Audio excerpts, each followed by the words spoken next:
दुनिया में कई लोगों के शौक अजीब तरह के होते हैं जिन पर यकीन करना मुश्किल होता है। ऐसा ही एक शख्स है जिसे कुत्ता बनने का शौक है।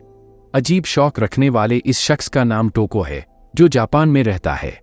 टोको ने बताया कि उन्होंने डॉगी अवतार के लिए करीब 13 लाख रुपए खर्च किए हैं। वो कुत्ते की तरह एक पिंजरे में भी रहते हैं। हालांकि कुछ लोगों को टोको का ये अवतार पसंद नहीं आया। वहीं कुछ लोगों ने टोको के इस अवतार की जमकर तारीफ भी की है।